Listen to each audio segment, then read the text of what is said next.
qui nous permet de nous retrouver ce jour pour célébrer notre démocratie.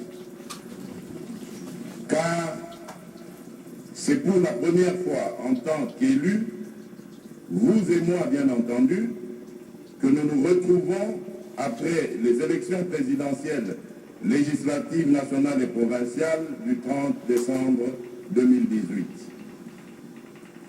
Le jour de mon investiture, le 24 janvier 2019, je me suis engagé à respecter scrupuleusement mes obligations constitutionnelles. C'est ainsi que je suis à la fois heureux et honoré en cette circonstance de venir à votre rencontre conformément à l'article 77 de la Constitution, m'acquitter de mon devoir de redevabilité à travers ce discours de l'État de la Nation, le premier de mon quinquennat, devant les deux chambres du Parlement réunies en congrès. Ce moment constitue pour moi une grande opportunité, car il me permet de rendre compte de la manière dont nous avons, en cette première année de législature, que disais-je, 10 mois et 20 jours, usé de la confiance placée en nous par le peuple et dont nous sommes les serviteurs. Nous avons franchi une étape essentielle de notre histoire, car nous avons prouvé, d'abord à nos compatriotes et au monde entier, que nous avions des ressources morales et patriotiques nécessaires pour assurer l'intégrité de notre territoire et l'unité de notre nation.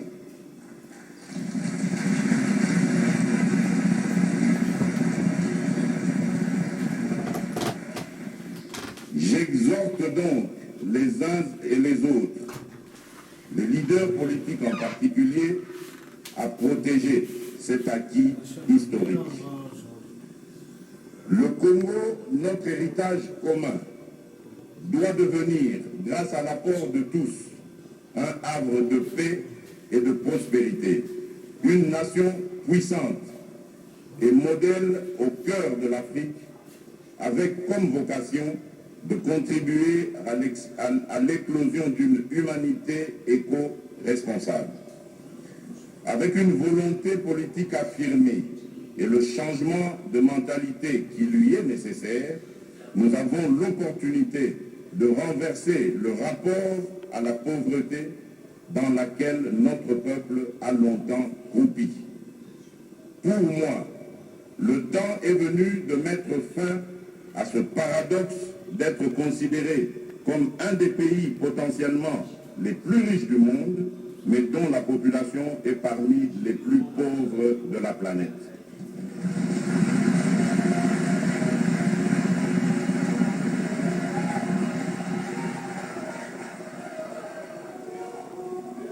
Car, comme vous le constatez, nos compatriotes ne peuvent pas satisfaire leurs besoins par des ressources potentielles.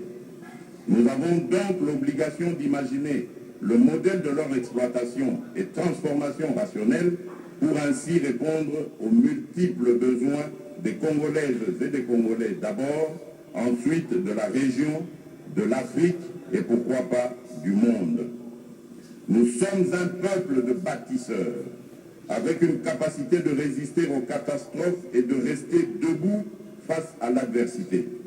C'est pourquoi j'en appelle toujours à plus de solidarité, fondement de notre culture et socle de nos valeurs ancestrales. Ce Congo que nous aimons tous mérite d'être protégé dans son intégrité et dans sa dignité. C'est pourquoi je rends hommage à nos vaillantes forces armées qui sont en ce moment en pleine opération à Beni, dans le Nord Kivu, pour ramener la paix dans cette partie du territoire national et dans les montagnes et plateaux de Minembwe dans le Sud Kivu. Ils ont accepté de payer le prix le plus fort jusqu'au sacrifice suprême pour honorer un engagement sacré. Je voudrais, dans le même ordre, saluer la mémoire de nos compatriotes qui ont succombé à la suite des barbaries sans nom et injustes dues à des conflits armés de la part de groupes terroristes et des forces négatives. Comment ne pas aussi penser à tous ceux qui, dans le pays, ont perdu des proches à la suite d'accidents, d'incendies de maisons, de la maladie à virus Ebola, de catastrophes naturelles, d'inondations dans le nord et sud de Bangui, à Kinshasa et dans d'autres provinces. En leur mémoire, je nous invite à observer une minute de silence.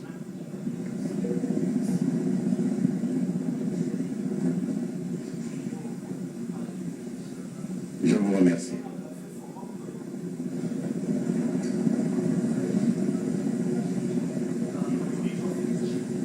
Honorables députés et sénateurs, ce jour est un jour merveilleux.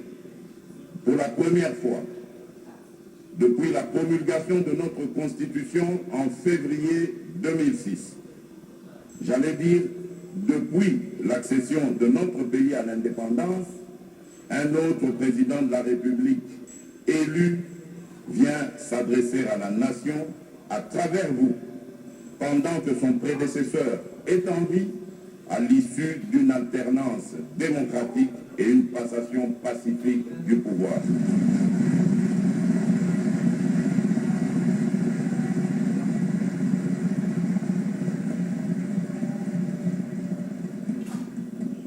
C'est un jour rêvé pour tous les acteurs qui ont porté notre beau pays dans ce qu'il a de noble, tout en éveillant nos consciences. Un grand jour pour notre volonté commune de franchir ensemble des rivages de notre destin. Nous honorons un Congo réconcilié. Notre nation ne sera plus un Congo de la division, de la haine ou du tribalisme.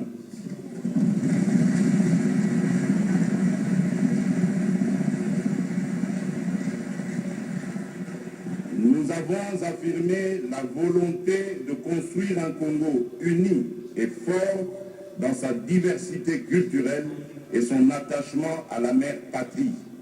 Un Congo tourné vers son développement dans la paix et la sécurité. Un Congo pour tous dans lequel chacun mérite sa place.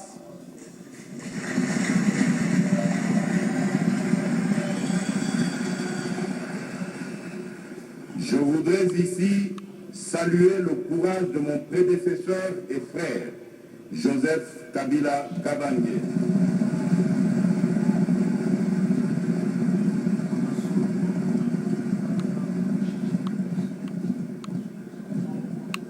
qui a tenu à respecter son engagement constitutionnel, celui de permettre au peuple congolais de choisir librement ses nouveaux dirigeants.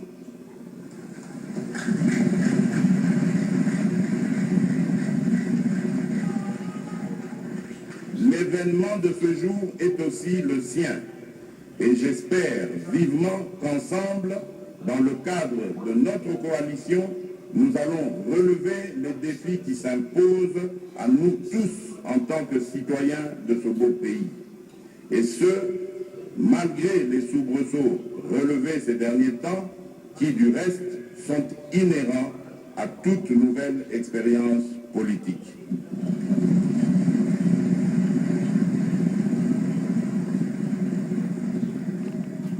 C'est pourquoi nous devons tous nous dépasser, transcender à tout moment nos divergences et évaluer régulièrement notre alliance pour des ajustements nécessaires afin de réussir ensemble la vision que nous avons en partage, celle de bâtir un Congo fort, prospère et stable au cœur de l'Afrique.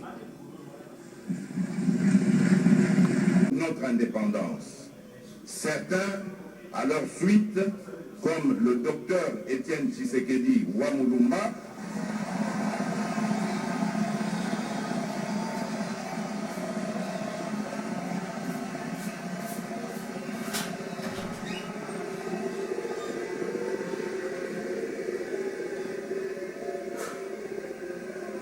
certains, à leur suite, comme le docteur Étienne Tshisekedi Wamulumba, d'heureuse mémoire,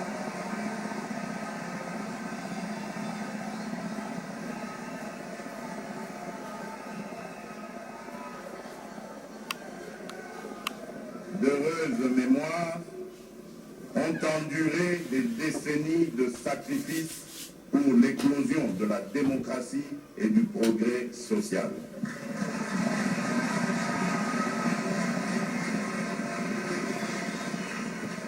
Je voudrais tout de suite préciser qu'il n'y a pas de vainqueur d'un côté et de vaincu de l'autre.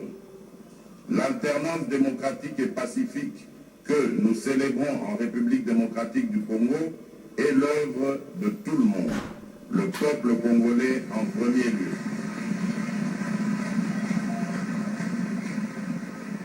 Je voudrais saluer ici mes frères de l'opposition qui jouissent pleinement de leur liberté de manifester et de s'exprimer.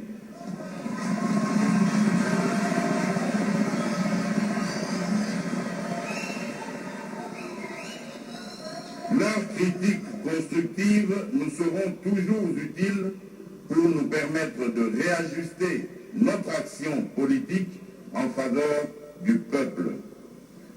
Voilà pourquoi mes premières mesures ont concerné le retour des exilés politiques et la libération des prisonniers politiques et d'opinion.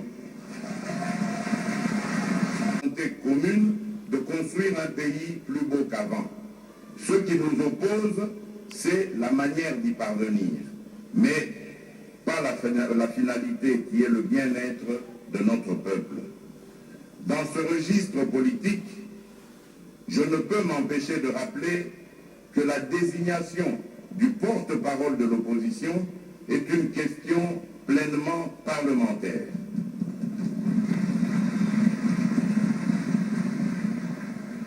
Car ce sont les députés et sénateurs, membres de l'opposition, qui doivent désigner celui qui doit les représenter. J'invite donc les différents compatriotes concernés à mettre tout en œuvre pour que l'article 8 de la Constitution produise pleinement ses effets.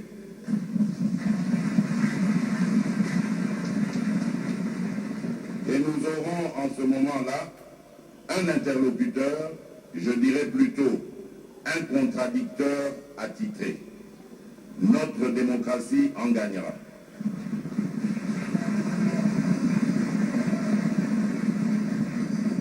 Honorables députés et sénateurs, je ressens encore en moi la force et la détermination de mes compatriotes quand, dans un écho grandissant et permanent, ils ne cessent de me rappeler leur leitmotiv, à savoir le peuple d'abord.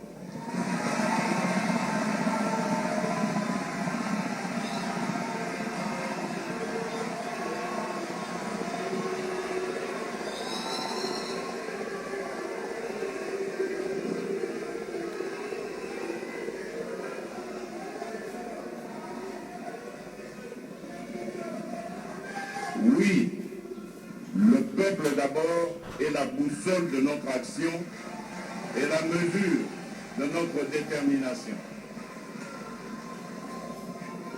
L'intérêt du peuple a toujours constitué et continuera à constituer le fil conducteur de toutes les réformes que j'entends voir le gouvernement de la République accomplir au cours de mon mandat. C'est à l'aune de sa satisfaction que notre action aura un sens. C'est pour lui, et rien que pour lui, que nous devons accepter privations et sacrifices dans la mesure où il demeure le souverain. Je voudrais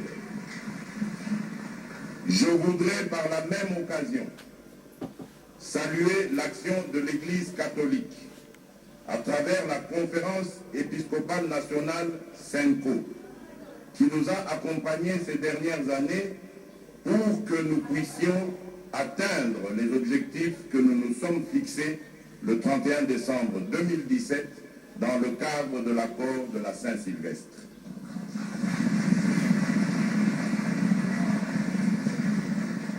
Avec elle, nous nous sommes attelés à vider, dès les premiers jours de la prise de mes fonctions, toutes les questions permettant aujourd'hui une décrispation totale de l'environnement politique.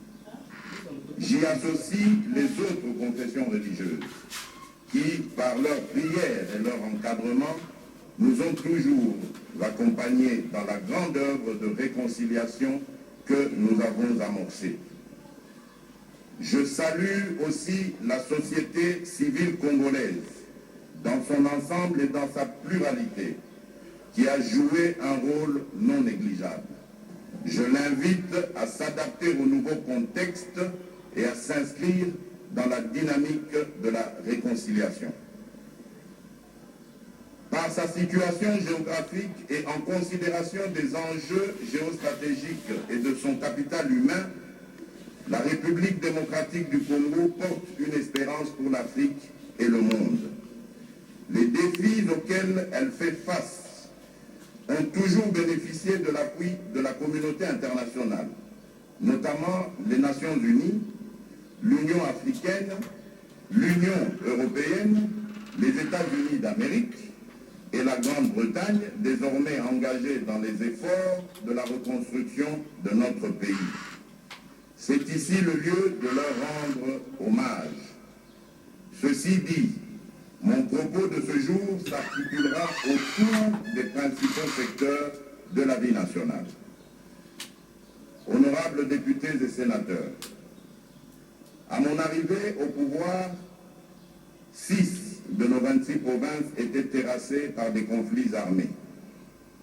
Aujourd'hui, grâce à notre discours de paix et à l'action de nos forces armées, la paix a été rétablie au Kasaï et bientôt dans le Tanganyika.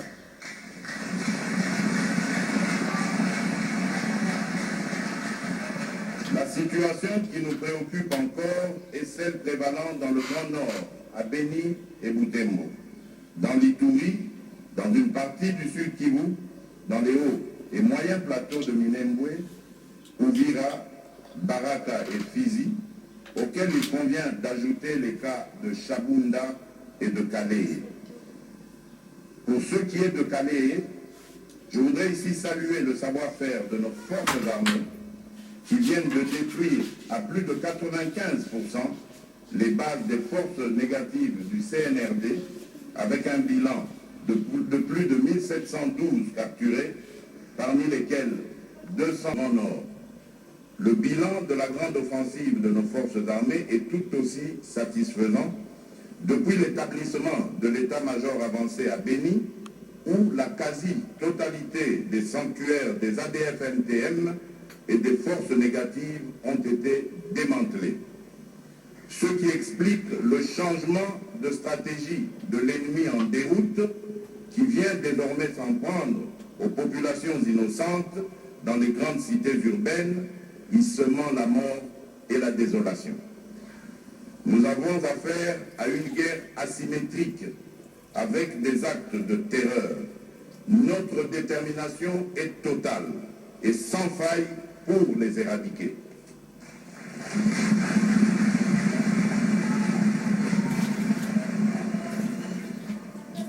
À vous, députés et sénateurs du Nord Kivu, j'en appelle à votre responsabilité pour, d'une part, collaborer avec les forces armées et de sécurité et d'autre part, sensibiliser la population afin que ce groupe résiduel de terroristes soit traqué jusque dans son dernier retranchement.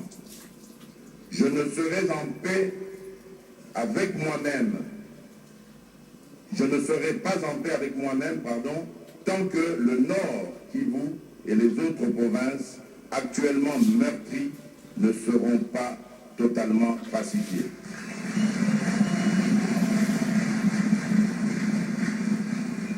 me dois de rappeler que ce n'est pas le moment de mettre en exergue nos clivages politiques et autres pendant que nos forces armées sont engagées pour rétablir la paix pour notre population.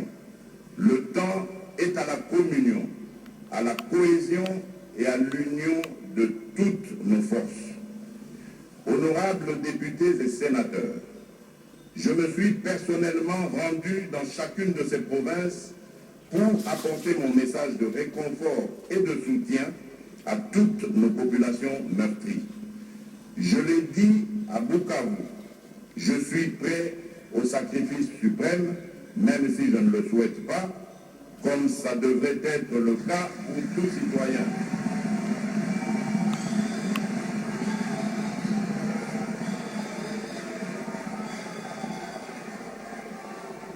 Comme ça devrait être le cas pour tout citoyen, afin que les Congolais, partout où ils se trouvent dans leur pays, vivent en paix. Aujourd'hui, pour honorer mon engagement de campagne électorale, j'ai décidé d'installer un état-major avancé à Béni, comme dit plus haut, avec nos meilleurs officiers pour combattre les ADF-NTM, mouvements terroristes bien identifiés. J'ai aussi procédé au changement de toute population.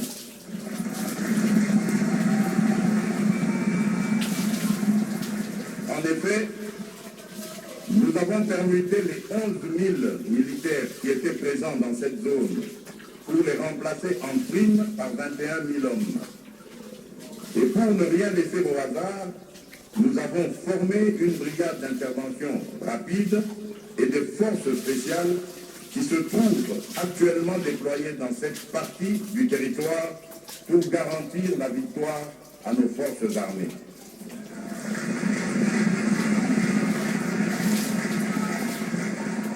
Tous les moyens ont été mis en œuvre pour vaincre l'ennemi. De même, nous avons déployé les unités supplémentaires de la police nationale congolaise dans de grandes agglomérations de Béni, conquises par les FARDC pour la sécurisation de nos populations. La solution au conflit dans cette partie du territoire n'est pas seulement militaire. Elle est aussi politique, économique, diplomatique et sanitaire avec la maladie à virus Ebola. J'utilise toutes les cartes à ma disposition pour apporter les réponses appropriées à chacun de ces défis.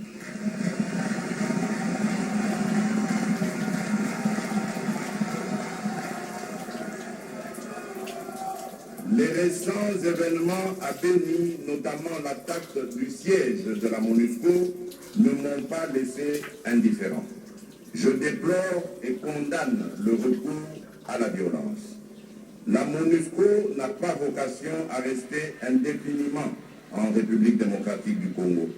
Elle a été d'un précieux apport dans les efforts pour la pacification de la République démocratique du Congo depuis bientôt 20 ans.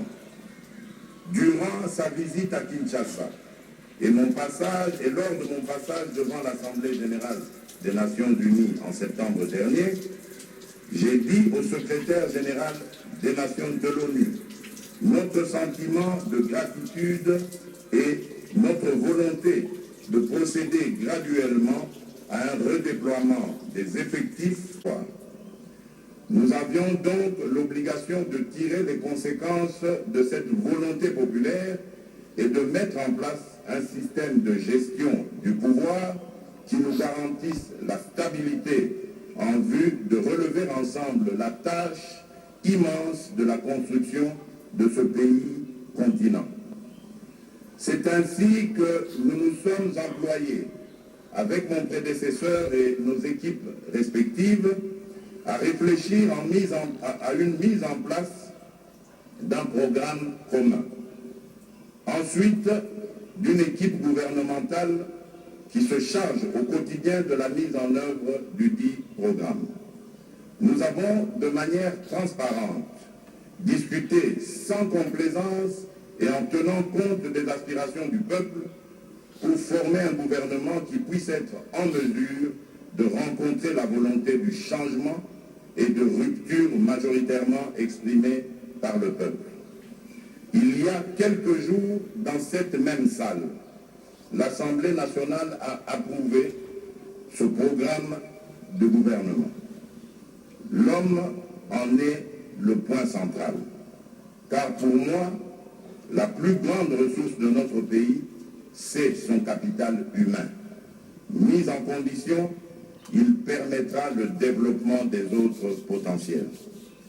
Je vous suis reconnaissant pour l'investiture du gouvernement dont la composition de celles et ceux qui animent les différents portefeuilles ministériels tient compte du besoin de renouvellement, de la nécessité de garantir la représentation féminine et des jeunes, de la représentativité nationale ainsi que de la prise en compte des personnes vivant avec handicap.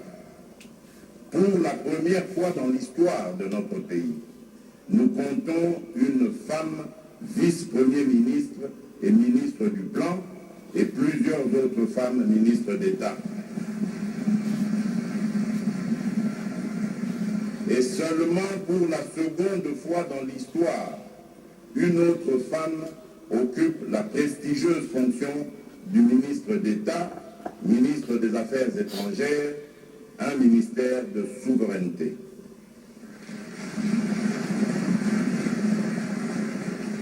Pour la première fois, même si je ne suis pas totalement satisfait, le taux de représentation du genre atteint 18%. Ceci n'est qu'un exemple de notre volonté et de notre détermination à parvenir à une parité effective telle que prévoit la Constitution. Je voudrais, dans cet ordre, saluer vivement l'élection à la tête de l'Assemblée nationale d'une femme de valeur en la personne de l'honorable Jeanine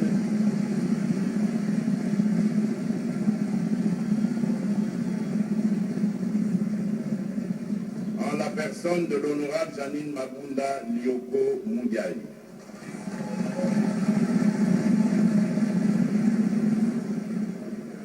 Elle incarne aussi le visage de l'alternance et la relève.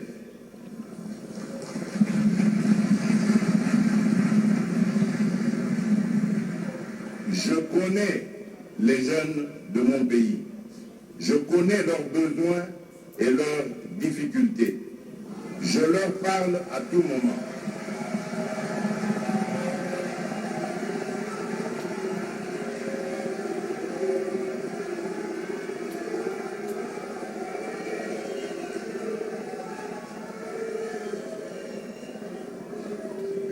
Nos jeunes veulent étudier dans les meilleures conditions.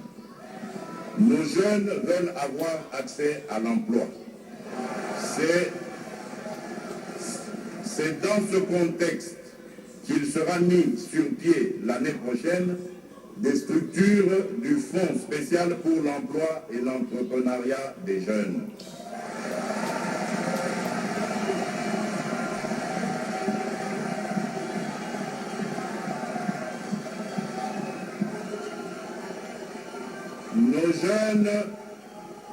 Nos jeunes veulent devenir des entrepreneurs.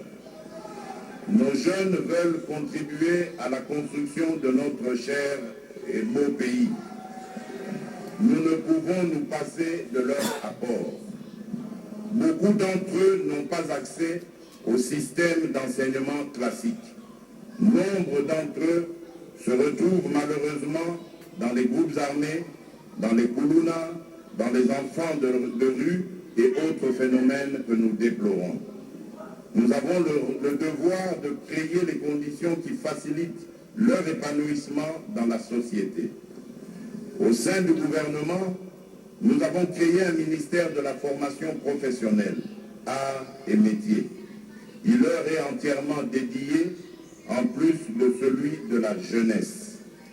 Ce dernier, celui de la jeunesse donc, s'attellera à mettre sur pied les brigades agricoles dans 132 centres de production agricole disséminés à travers le pays.